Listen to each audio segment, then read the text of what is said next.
All right, everyone, welcome back into another NBA DFS live stream. We have you guys covered here for the 5-game slate on DraftKings. I believe it's a 6-game slate on FanDuel, so we'll have you guys covered with that. Already have a bunch of comments coming in. We'd like to see that, guys. But hey, Smitty, what are your initial thoughts here for this slate? Yeah, I think it's a pretty good slate. Still waiting on a bit of news, but luckily 4 games start right at lock, so we should have a lot of that news already covered.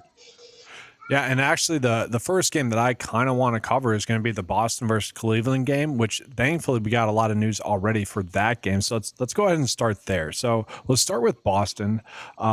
Tatum obviously Tatum's out. Kata's out. Derek White is out as well. Looking at this, they are 8-point dogs in this game against Cleveland with a 237.5 over and under. So kind of an appealing game in regards to the total. That number I've seen fluctuate a bunch today. For Cleveland, they're also banged up, just as an FY. Jared Allen's out, Lonzo Ball's out, Sam Merrill, and then Max Strus is still out for them. But we'll start with Boston. Who are you looking at here? Yeah, so with White out, they could go. I mean, it's hard to trust him, so you don't really know where he's going to go. Luckily, we'll know that. But it could be Simons, possibly. It seems like that's kind of what the field is leaning. So I'm fine getting to Simons as a value play. Assuming he starts, even off the bench, I feel pretty good about his role, that I'm fine taking some shots there.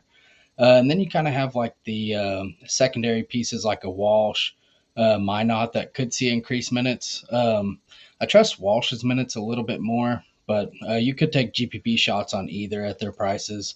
Peyton Pritchard likely sees a more ball dominant role, so pretty interested in getting Peyton Pritchard.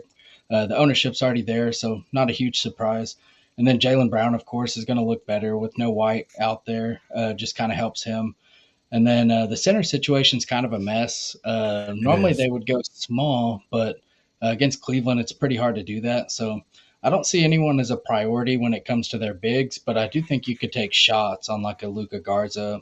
Amari Williams probably sees a pretty decent amount of minutes, but he's not great for fantasy. Mm-hmm.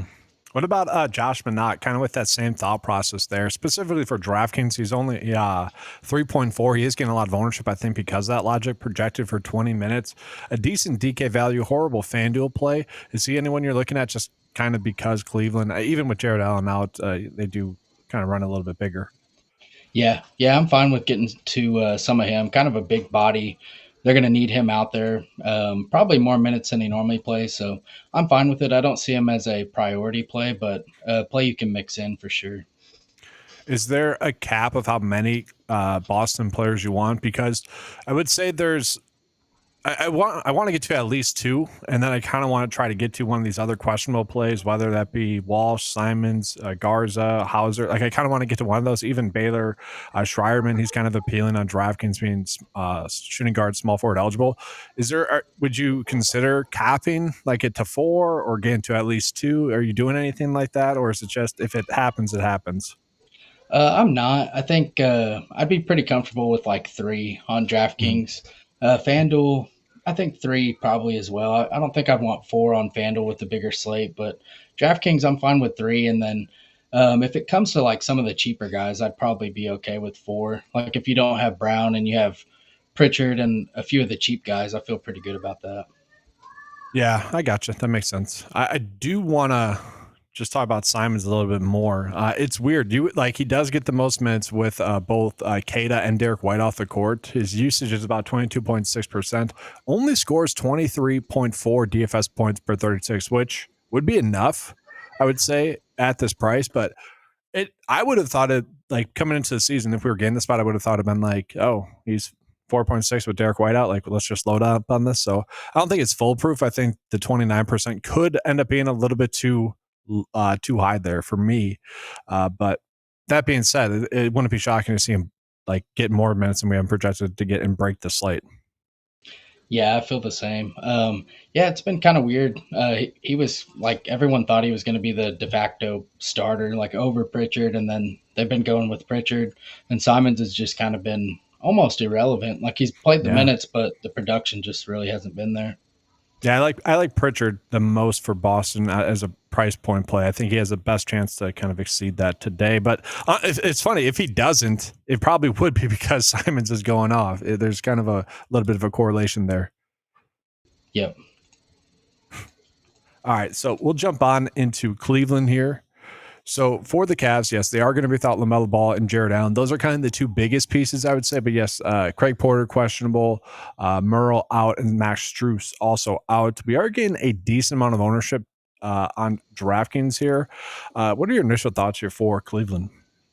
Yeah, I think Cleveland looks pretty good. Darius Garland looks pretty interesting. We have him for 31 minutes. The ownership's kind of there on DraftKings, but at FanDuel, I think 5% ownership is pretty good. I'd like to be overweight on that. Yeah. As far as the bigs, it's hard for me to ever be excited about Mobley, but at his current ownership, I think he's fine. Don't mind getting to Mobley. And Donovan Mitchell has shown he can put the team on his back. Don't mind going there either. Yeah, I actually like into Mobley a decent amount on this slate, especially given that he's power forward center eligible. He should be a safe play. I don't want to say he's going to be a lock and load. He does only average about 43 fantasy points per 36 as well, with both Lonzo and Jared Allen off the court. So it's not like it's a lock and load, and we don't really have a big enough sample size with like Darius Garland in there. But overall, I don't hate that. He's correctly placed. I feel like he's going to be a safe play, though, especially in this matchup, which I'm not too worried about. And then, yeah, Donovan Mitchell, fine. DeAndre Hunter, fine. Jalen Tyson's kind of the interesting one, given his price tag. And even, I was going to say, like, if Craig Jr. plays, I could see him being interesting at, about 16 minutes. If he ends up sitting, though, is there anyone that you'd want to get to more if Porter ends up sitting? Is it just try to get to Garland a little bit more, try to get to maybe Tyson a little bit more? Yeah, I think it would help Garland and Tyson in terms of minutes. Proctor would probably get a few more minutes, which probably is irrelevant on this slate. But yeah, I think it just kind of secures the minutes for Tyson. Okay. And then let's go ahead and jump on into the Raptors here versus the Knicks. So looking at the Raptors, they are going to be without RJ Barrett and Joachim Pertl. The Knicks are going to be 8.5-point favorites. And this is a game that's a 230.5 for the game total. So, not a terrible game, but also not like necessarily one that we need to target. For DraftKings, obviously, we're going to get a little bit more ownership to these plays with it being a smaller slate. Sandro's definitely appealing, but we'd be kind of eating a center spot on FanDuel. For DraftKings, power forward eligible. I would say that's pretty appealing. Colin Murray Bowles, probably a little bit too cheap as well as someone that we can play in multiple positions on both sites. That's kind of what I'm looking at. I don't hate Barnes or Ingram or Quickly. What are your thoughts? Yeah, pretty much exactly the same. To me, Sandro is the priority here. Pretty interested in getting to him, especially on DraftKings. The power forward eligibility is big. I do think Murray Boyles is a pretty good pivot, assuming he comes off the bench. I mean, I think you could even play them together if he does play the four. Mm-hmm. But he does play some backup five, so you could get a mixture of both, which makes him even better.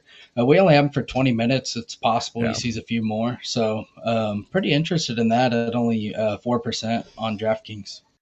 Yeah, there was that stretch kind of earlier in the season when we did see him get a little bit more run in a very similar spot. And so that's what we'd be chasing there. But yeah, Sandro, definitely more of the safe play. I don't want to say safe, but definitely more of the, I guess, safe play on this 5-game slate for DraftKings. And then, do you have a priority when it comes to Quickly, Ingram, or Barnes? They're all a little bit too cheap on DraftKings, or is it just try to get maybe one of them in all your builds? Yeah, I think the second part. I prefer Quickly just because of the price. It's easier to see him getting there than the others, but it's also Scotty and Ingram missing some of the key pieces. So you could see extra rebounds for Scotty. So pretty interested in Scotty. Probably, I would probably rank it kind of how the model has it in terms of value: Quickly, Barnes, and then Ingram. Okay. Yeah, I think that's fair. And then we got to talk about Walter. He is pulling in as a really strong value on DraftKings, 26.7 minutes, 19.2 DK value. Pretty bad OF index ranking for what it's worth. Is he someone that you're going out of your way to target? Because he is kind of chalky at 27% on DraftKings. To me, no. I don't think he has the ceiling to really kill you, like if you don't play him. So, kind of fine getting away, especially if some of the other news breaks correctly. But I am fine if he ends up in a few of my lineups. But overall, don't really see him as a priority. Okay. And then we did get some news from people saying Porter is available. So, yeah, we got everyone calling that up. Thank you guys for jumping in the chat and saying that. We got like 4 people saying that. Awesome. Let's keep that up. I like that. But let's go ahead and jump into the other side of this game. It is going to be the New York Knicks.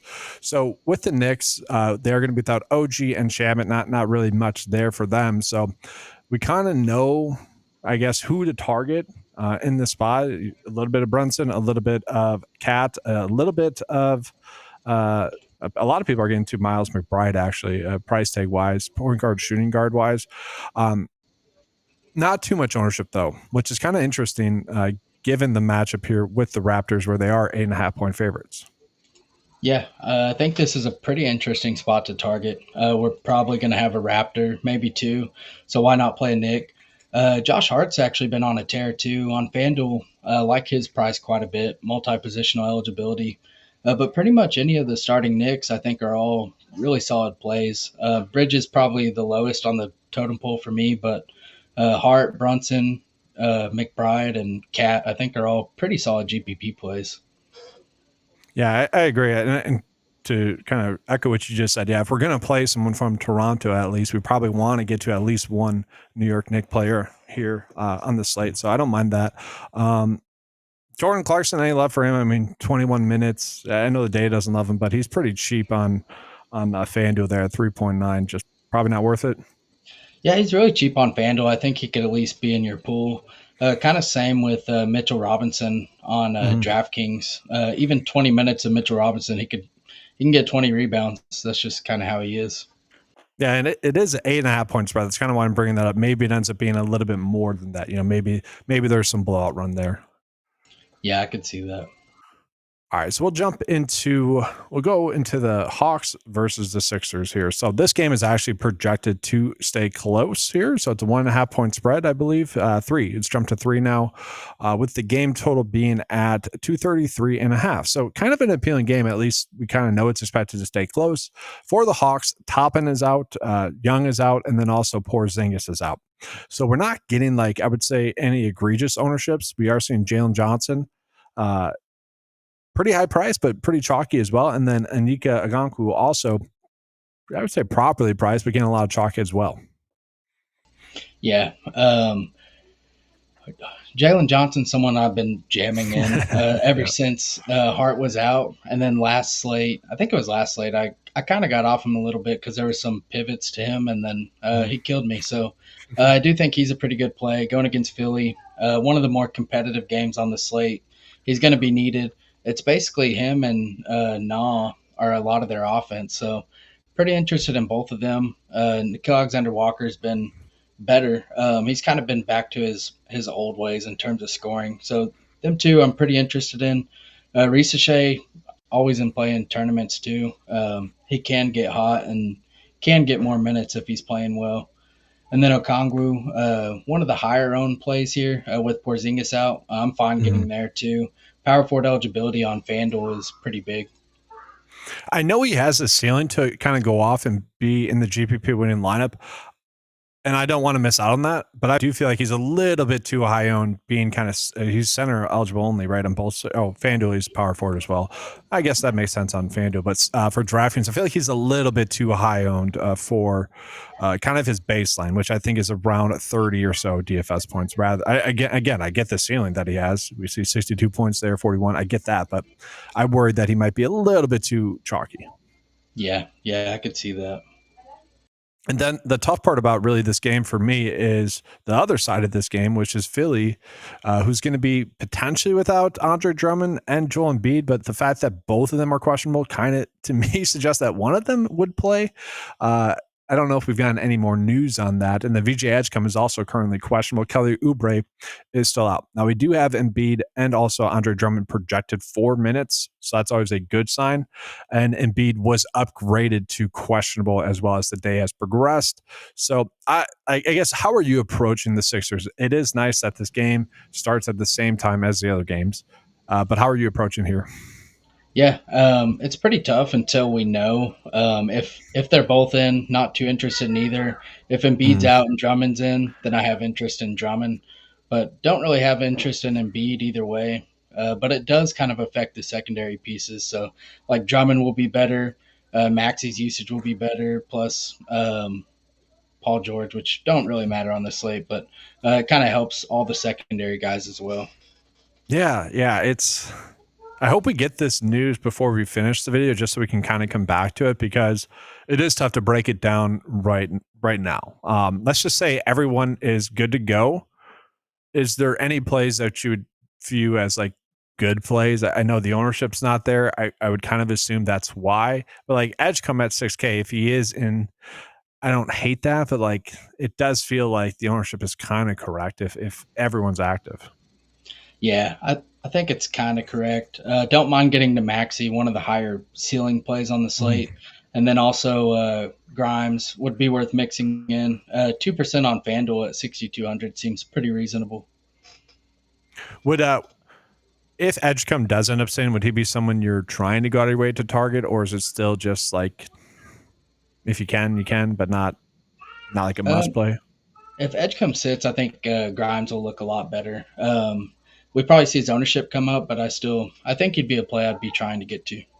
Okay, gotcha. And then we'll go ahead and jump into Portland versus OKC. Give me a second here. So we got OKC here, guys. They are going to be 10.5 point favorites in this game. Decent game total, 235.5. We do know that Isaiah Hartenstein's out, as well as Alex Caruso is out. OF index wise, obviously SGA is going to be popping up in there. Then Jalen Williams and Chet Holmgren are decent plays. DK value wise, though, we are seeing Lou Dort and Caston Wallace be kind of okay value plays without that much ownership. Yeah, I think they're contrarian value plays. I don't mind mixing in. They're going to play decent minutes. We have Dort for basically 29, Caston Wallace for 30. So they're not plays that are probably going to kill you, but hopefully they can differentiate from some of the other value plays. So pretty interested in at least being over the field on them. Yeah. As for the rest of OKC, it's like it's hard to get real excited about anyone. I don't mind getting to SGA, Jalen Williams, or Chet, but no one really stands out. Yeah, I'm right there with you. I do think I will get to a decent amount of Dort and Wallace compared to the field, like probably combined 10%, which I know is not that much compared to 3%, but still I think that's a decent route to go, just because it's like you got point guard and shooting guard and then shooting guard eligible. I don't mind getting to that, especially at their prices. Yeah, definitely. And then we'll go into the Trailblazers here. So for Portland, Kling out, Drew Holiday out, Wesley out, Scoot Henderson, and Tybal is still out as well. So for Portland, obviously we do have a little bit of blowout risk, and we only have high minutes for Denny Avdia and Kamara. That's always kind of annoying. Like if we could get Jeremy Grant and Sharp getting more minutes, obviously we'd like them more. That's really why I don't think really anyone's on them. Do you see any good spots here for Portland? I don't mind getting to Avdia. If this game does stay close, he's probably a big part of it. And plus, you have the increased rebounding chances without Klingen out there. Klingen's a pretty good rebounder, but so is Robert Williams. So a lot of it depends how many minutes Robert Williams plays. I think that's the big question on the slate. Like we have him for 21. I could see it being around 17. I could also see him playing like 23, 24. I don't see him getting really above that, but still at his price, pretty good. Yeah, is he someone that's just not really in play for you on FanDuel? He's getting about 6% there, but obviously priced up a little bit more. Yeah, not too interested on FanDuel. If he's seen the higher end of those minutes, I wouldn't mind it. I don't mind getting a little bit over the field just in case. It's still a brutal matchup, but they are going to need size out there. Yeah. It's just we have two other centers projected for minutes, and that's kind of my concern, is that it ends up being more spread out. But yeah, if he gets 21 minutes, he's appealing. Like you said, though, if he gets 17, probably still could get there, but it's obviously less appealing. Yeah, like I think Sandro, if you're going in this range, Sandro feels a lot better, but Robert Williams has a pretty massive ceiling, so Yeah. he is a scary fade. Yeah, but that's kind of the thing. We have the Colin Murray Bull is still there as well. There's a decent amount of good center value that we can get to on this slate, where you can get a little bit different as well. So we'll stick with the DraftKings slate here, and then we'll jump into the FanDuel slate. So we got one game left here, guys. We'll give you guys a first look build for DraftKings, and we'll jump on into FanDuel, where we got Memphis and the Kings, and then we have Pelicans versus Lakers. But let's finish off here with the Spurs versus the Minnesota Timberwolves. So starting out here with the Spurs, Castle's still out, McLaughlin's out, and Wemby is still out. So with that, Fox has been someone that I think has been appealing just in general, especially for his pricing on FanDuel. I feel like he's somewhat appealing. Harrison Barnes is getting a lot of ownership on FanDuel as well. And then you also have Luke Cornett getting a little bit of ownership on FanDuel as well. The issue that I have with the Spurs is like I want to get to like Calvin Johnson and Jeremy Sohan. If they were getting more minutes, they're just not. And because of that, because they're spreading out the minutes, no one's really ever in play. But they're also like plays that if I'm closing my build out with, I'm like, okay, I'm okay with it. Where are you at here with the Spurs? Yeah, it's pretty much exactly how I feel. I do think Cornette's okay. Don't mind getting there on FanDuel. Harrison Barnes, he's fine. And then Fox is probably my favorite play here, especially on FanDuel. That 8,500 tag seems really reasonable in a close game with a pretty decent total. So don't mind getting to Fox. Yeah. We'll jump on into the other side of this game here, and then we'll give you guys a first look build here for DraftKings. So for Minnesota, they're healthy, and which is a good thing, but also doesn't mean that we're getting any value. We do have Dante DiVincenzo at a cheap price tag. Anthony Edwards is properly priced. Julius Randle probably properly priced, although I don't mind him being overweight on the field for him. Rudy Gobert, fine with it. Anyone here popping for you? Yeah, I think that pretty much all the starters look good. No one really stands out over the other, though. Mm-hmm. I do think DiVincenzo at his price and then McDaniels at his price are probably my favorite in terms of point per dollar wise. But yeah, you can't really poke holes in any of them. A pretty solid matchup and one of the higher ceilings on the slate. So I don't mind getting to him either. Yeah, I think he's a little bit too cheap for his ceiling that he has. It's just he has these random bad games mixed in there. So I feel like he should be like a 9.8 type of player. I don't think he should be a 10K play, but I do feel like he's on the lower end of the 9K range. And whenever he's that, I think he's appealing. And then Julius Randle feels like a safe play. Just we need more of a ceiling game out of him. Yeah, definitely. So I'm going to go ahead and refresh the model here, and then we can go ahead and get into a DraftKings first look build. And then again, yes, we'll get into the rest of the FanDuel plays. So do you see anyone as a starting point for the lineup today? It's pretty tough. Probably some form of Celtic. Let's see. Okay. Yeah, I agree. I actually like Pritchard the most, but we have Hauser popping up in there, Brown popping up in there as well. Yeah, we could go with Pritchard. That sounds good. Okay. And then did you have, I know we mentioned we liked Raptors. Did you have one that you wanted to get to the most that we could put in here? Probably Sandro. Okay. We'll do Sandro. And then because we're playing Sandro, do you want to play Robert Williams at the center spot? Yeah, we could do that. Just go double cheap. All right, I guess. Yeah. Yeah, I mean, then we still have a lot of money to be able to pay up for if we want Jalen Johnson, SGA, Max. We have a lot of salary left over to be able to pay up for any of the studs. Other values that we have here, we do have Walter there, Hauser, Hunter, DiVincenzo, we got Dort. Well, if index-wise, we could go with Johnson or SGA. Yeah, probably lean Johnson. Okay. Either one's good. Got to play Johnson, right? Yeah. So I'm okay with that. And then point guard wise, let's find a good point guard to get to. So obviously SGA's there. I like Fox. Quickly's fine. Garland, not terrible. Or we could go value with like Wallace. That's tough. Yeah, we could try it with Fox and see how that goes. Yeah, I'm fine with that. Okay with that. We'll get him in there. And then small forward wise. So Josh Hart is someone we kind of mentioned. I know the chat was talking him up as well. We got a decent amount of people saying Hart could be an interesting play or a sneaky play, so they like that call. I think we just stick with the chat and kind of stick with your initial thoughts. We'll get him in there at the small forward, and then we have guard left over 4.3, and then we have, on average, we have 4.3 left over. So we got the guard and utility spot left. Okay. We could go Dante or Simons, but I don't know. It kind of depends if Simons is starting for me. Yeah. We also have Dort, who was a decent value, but we don't know if that's going to like change, I guess, a little bit. Yeah, I'm fine with either of those. Tyson's fine. Do you want to get to Walter at all? He was popping value We wise. I could. mean, he's He's not. cheap. Let's do that, and then we might have enough for Dante. That's kind of what I was trying to see. I think we just missed on him, right? Yeah. Okay, 5.3. Yeah, that sucks. All right, 5.2 left over. Not great. McBride's there. Probably Yeah. fine. Yeah. Cornette's fine. A lot of Yeah. fine plays. No standouts. I would say this is a good summary though, the slate that we have, like it's a 5-game slate. There's not really must plays, but decent lineup and not great. Yep. Yeah, he could play a lot of the chalk pieces and then just get different with a few, like a heart, and then whatever last spot you want to go with. Yeah. All right, so we'll go ahead now and jump on into kind of the FanDuel main slate now. So we'll jump into those later games that we have for the slate. So we'll go ahead and get into Memphis versus the Kings.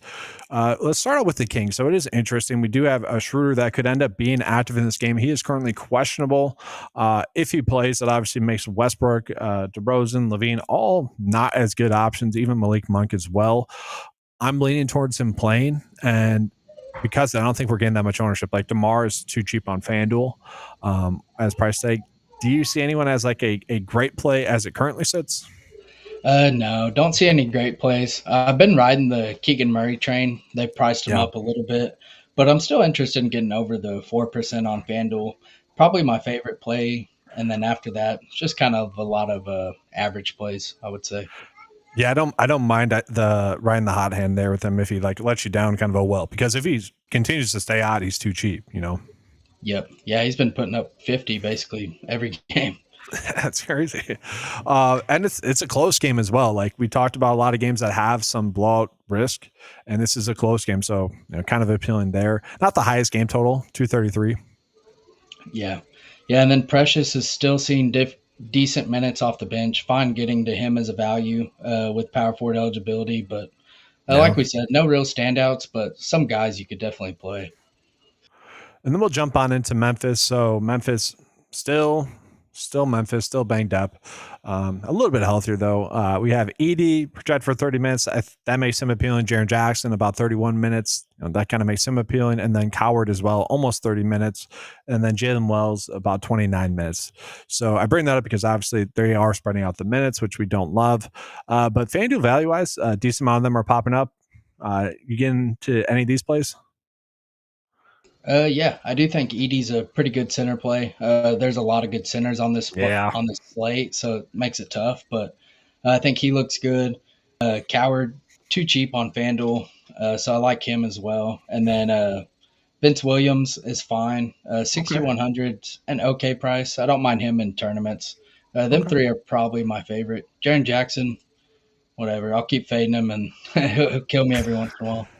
Well, he's appealing because you can play him at the power forward spot. We have a lot of decent centers, but you could get to him as a power forward. So I don't mind that. I think he's fine. Memphis is so annoying with their minutes. A lot of these teams, they just more minutes to the starters, please.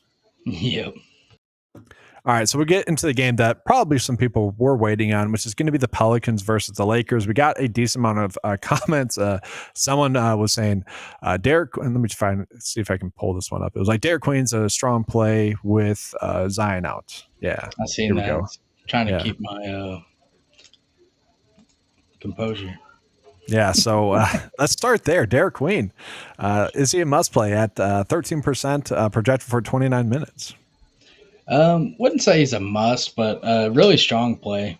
Still think it kind of hurts because where they're short, it's not really with their bigs. It's more of like their wings is where they're kind of shorthanded. So still fine with getting to Queen with no Zion out there. Pretty helpful.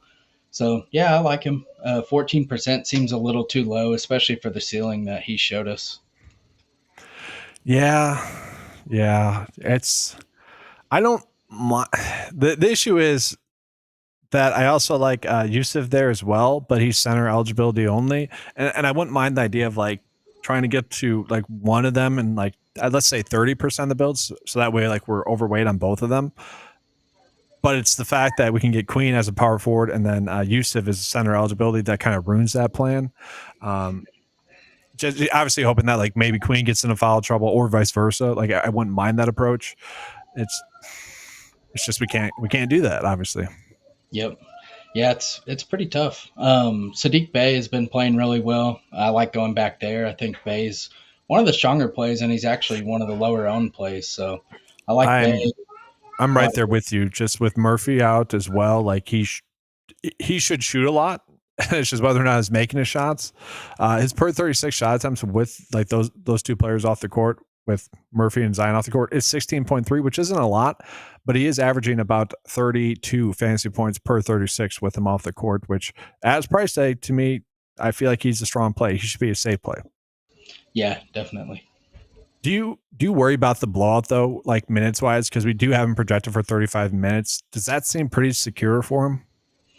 I think it's pretty safe. If I was projecting, I'd probably go down to like 34 or so, just considering the blowout. But also, they don't have a ton to play for, so I don't know how much they really care.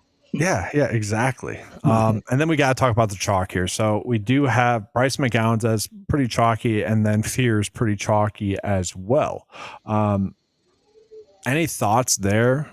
Because I'm looking at the data with those players off the court, and it doesn't necessarily say that either is a must play, but it does say that they're probably both too cheap. Yeah, I don't know. They're fine plays. I don't think they're priorities to me. But McGowan's typically isn't a great fantasy producer. Yeah, he's cheap though, but still, you still need the raw points. So I don't. When we have other good value on the slate, it's kind of hard to get excited there. Fears is fine, but there's also Alvarado for a little bit cheaper at a quarter of the ownership. So I think he's a really good pivot. He doesn't have as many like fantasy points per 36 as Fears Alvarado, but he's like a more consistent producer across the board. And so it's just, if Fears is not hitting a shot, obviously Alvarado is probably going to be contributing more. And so it's not a terrible pivot off of a chalky Fears. Yeah. And then I will say with PV and McGowan's, I do hate that they're both shooting guard eligible. Like I wouldn't mind getting like to either of them if they were small forward eligible, but with the shooting guard only, it does make it a little bit too tight for them for FanDuel purposes. Yeah, definitely. All right, guys. So we are almost done with this video. If you guys have any questions, get those in. I'm going to refresh the data here, see if we have any news, and then kind of just get into our final thoughts here for the slate as well. Just going to start it by FanDuel main. So yeah, for values, McGowan's, Fears, Hunter, Walter are popping up in there for FanDuel. For DraftKings, we do have, McGowan's isn't on the slate, but Robert Williams, Walter, pretty appealing late night slate, I would say, for DraftKings, actually, now that I'm looking at this. I kind of like it a little bit better because we do have the small forward eligibility for McGowan's in there and and whatnot like that. Yeah, I do like that. Let's see. We got the Raptors are not starting Mamu too. Okay, so they're starting Jamison Battle. That's interesting. They're starting Barnes at the 5. So Scotty's a lot more interesting at the 5. Does that hurt or help Colin Murray Bowles at all? He'll still just be playing the 4, which who are they starting at the 4? Ingram. So yeah, it kind of hurts him, I would say, because he's not going to be playing backup 5. They're just keeping the rotations pretty much the same. Yeah. It could help someone like a Grady Dick. He's really cheap, but it's gross. Yeah, I think that just makes me want to get to another Toronto Raptors play, honestly. Like just get to maybe quickly a little bit more or Ingram a little bit more. Ingram was terrible in the fourth quarter shooting, just as an FY, like probably going to shoot a little bit better. He probably should have had a better game, just could not make a bucket in the fourth. And let's see here. We got some questions and just people confirming that like Embiid is starting. So we got that. We got a question about Bona as well. I don't think we're looking at him now that we got kind of the confirmed news there for the Sixers. Embiid is still questionable, but expected to play. Then let's see, just trying to get to some more questions. Sharp not starting either. Didn't catch that. You seen that? Shaden Sharp. Okay, so he's probably still limited in terms of minutes. Mm-hmm. That just makes Portland. I mean, maybe Grant's a little bit more appealing than Denny Avdia, a little bit more appealing. Yeah. Let's see. Got someone saying Alvarado and PV are the plays. They're strong pivots. I would say that for sure. Yep. We're trying to get to the chat, Josh. I'm sorry. We got to finish up the segment. I know we can be a little bit better at the chat. All right. So, yeah, we're closing up here. Any final thoughts here for the slate? No, I think it's a pretty good slate. Definitely prefer FanDuel, but overall, I think it's still pretty good. It is interesting, though, for these slates like DraftKings, everyone else is struggling, to make good builds. So it can be appealing in that regard as well. Yeah, especially when you get these late lineups that weren't really expected. If this Mamu ownership does come down, still pretty interested, but if the ownership holds, then not really as interested there.